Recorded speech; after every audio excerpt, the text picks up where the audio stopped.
കേരളത്തില് 1400 ഏക്കർ സ്ഥലം, കൃഷിയോഗ്യമായ സ്ഥലമെടുത്ത് അതില് 5,60,000 ചന്ദന തൈകൾ നടന്നു.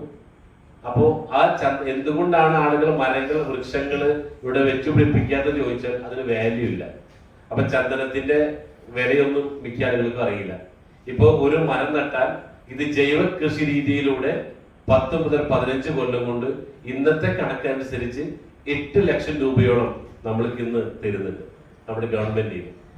അപ്പൊ ഞങ്ങളുടെ പദ്ധതി 5 സെന്റായിട്ട് മുറിച്ചു കൊടുത്തു. അതായത് മൊത്തം 1400 ഏക്കറാണ്. അതിനെ 2 ഏക്കറുള്ള 700 പ്രൊജക്റ്റ് ആക്കി മാറ്റി അതിനെ 5 സെന്റ് ഭൂമിയുള്ള 22,000 പ്ലോട്ടുകളാക്കി മാറ്റിക്കൊണ്ട് ഓരോരുത്തർക്കും ഒരു 5 സെന്റ് ഭൂമി ഞങ്ങൾ ആധാരം ചെയ്തു കൊടുത്ത് അതിൽ 20 ചന്ദനത്തൈകൾ വെച്ച് കൊടുക്കുമ്പോൾ ഇവിടെ സംരക്ഷിക്കപ്പെടുന്ന വൃക്ഷങ്ങളെയും അതോടൊപ്പം തന്നെ ഇതിലൂടെ ഒരുപാട് ആളുകൾക്ക് സാമ്പത്തികമായി പിന്നോക്കം നിൽക്കുന്നവർക്ക് ചെറിയൊരു 10 മുതൽ 15 ലക്ഷം രൂപ മുടക്കി കഴിഞ്ഞാൽ സ്വന്തം 5 സെന്റ് ഭൂമിയായി.